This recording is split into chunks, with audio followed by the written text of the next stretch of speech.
Okay, so we're going to talk about obesity, estrogen, polycystic ovarian syndrome.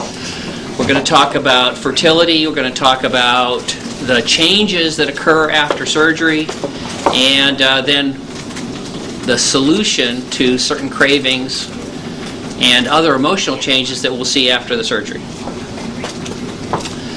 Okay. Heavy women have high estrogen. Okay? Heavy women often have diabetes with high levels of blood sugar because the bodies become relatively insulin resistant and the blood sugar overwhelms the ability to control the sugar. In the same way, the body demands a certain amount of estrogen for different parts of the body to work. High estrogen in women is common. As they get heavier, they get more resistant to the estrogen. And when they get resistant to the estrogen, the pituitary sends out a signal to the ovaries to actually release more estrogen, which has a side effect of making you heavier. Which then you become resistant to the estrogen, you send a signal to the pituitary, which releases extra estrogen from the ovaries, which as a side effect puts on more weight.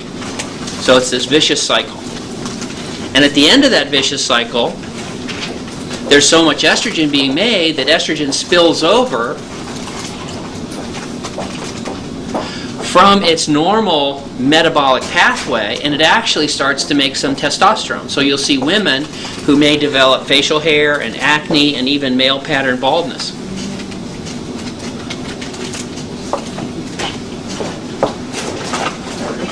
Now what's nice about the surgery is we take polycystic ovary syndrome and the junior version of it where you just have high estrogen, and we reverse that.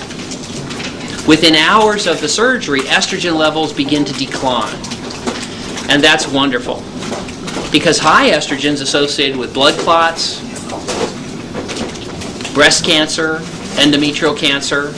And there's a study from Canada that women who had gastric bypass had an 85% decrease in breast cancer. So this is really good news that we take this abnormally high estrogen in heavy women and we drop it down to a low level. Sounds good. But just like quitting smoking is good for you, right? No more lung cancer, heart attack, and stroke. Dropping your estrogen is good for you, but just like smoking, I don't want to be near you when your estrogen drops. Okay? Because sometimes we'll have sadness and tearfulness and anger and grumpiness and disappointment and dissatisfaction with their doctor's care and the beds at the temperature in Las Vegas, and everything bothers you. If your estrogen is low, if you're not happy, nothing else makes you happy. So we've had women who've been cured of diabetes after the end of this clinic come up to me crying because they only lost 8 pounds in a week and somebody else lost 9 in their group. They're cured of diabetes. They'll come up to me and say, I don't think you're that clever. These clinics of yours, I think you look like you think you're so clever, and I don't think you're that clever. We had one time when a mom and a daughter both had surgery with me, and the daughter had surgery 2 years before, and then mom was here, and she was completely dressed in black. She was an attorney, a divorce attorney, and she had how the sleeves are kind of long, they stick out like this, and the daughter was sitting there like this next to mama like this, and apparently they had gone to the mall, and mother had yelled at daughter, and so I was talking to her, I thought, trying to smile, getting a smile back. I look at different people here and I go, and your face, you can see it changes. You go, and her face was like, I hate you. So finally, I got her to say a word, tell me how you're feeling. And she got up and she did this, I hate you, Dr. Rutledge, and I hate Las Vegas, and I hate America, and I hate everything.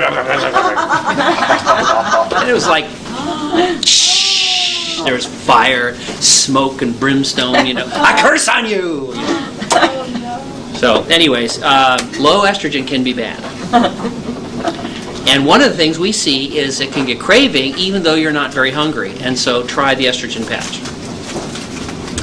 Now, one of the questions then was, well, I'm postmenopausal. Okay? So in theory, my estrogen should already be low. I should not have this, right? That's your kind of question? So let me tell you a story about another woman. I could tell you estrogen stories about women for the rest of the evening. Till tomorrow, 24 hours, women estrogen stories. I won't do that well, but I could. All right, so you notice we're all dressed kind of casually, as is appropriate. You know, you're not dressed in a tuxedo or a bridal gown. You know, it's a casual outfit that you have brought here this morning, and that's okay. But sometimes one of our patients was from California, and she came dressed in a suit, you know, and high heels and stockings, you know, and very nicely, you know, dressed, and, you know, very professional the whole time. And she had surgery, and about 2 or 3 days after surgery, she called me. Everything was wrong, you know, just everything. I don't like you. I don't like the hospital. I don't like Las Vegas. I don't like the beds. I don't like the cabbies. I don't like the bandages. I don't like my wounds. You know, everything was bad. And I listened. I couldn't find anything that I thought I could really. I don't know if I can change my personality and the temperature in Las Vegas. So after listening for a while, I didn't find anything serious that I thought was wrong. So I said, I thought in a nice way, maybe, possibly, you might want to consider a trial of the estrogen patch. Well, flames I thought would come through the telephone. Thank you. She said, Dr. Rutledge, you know, I just have no respect for you. I come to you with my problems, you put them off on my gender, and you have no idea about my medical history because I've had surgical menopause, and this is just another example of So I said, I'm sorry, you know, I thought it might help, and forgive me, and, you know, let's go through all your problems again. I said, so we went through each one again. You know, I'm sorry about the cabbie. I'm sorry about the hotel. I'm sorry about this. And finally, at the end of that, I said, I know, you know, it probably won't help, but would you mind, as a special favor to me, to try the estrogen patch? Okay, fine. Okay, next day was clinic, and she came in to clinic completely dressed in her suit again. Okay, total smiles. Dr. Rutledge is great, the surgery is great, I love Las Vegas. And I'm looking, maybe I'm forgetting who I was talking to. And so she said, I'd like to have my staples out, but I'd like to do it privately. So we stepped out to go take her staples out. And I asked her, I said, you know, seemed like you're doing well. She says, yes. I said, did you try that estrogen patch? She said, yes, but it didn't work. And I said, yes, dear. And she's been real happy with the surgery and got off her estrogen patch. So in theory, you should not need it.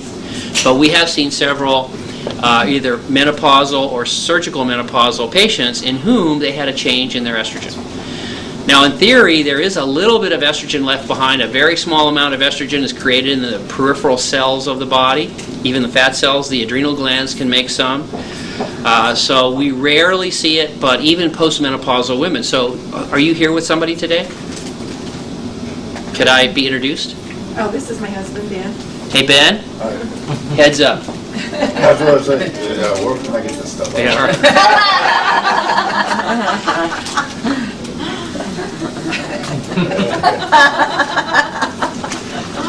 Are you feeling me? Yeah. I got a dozen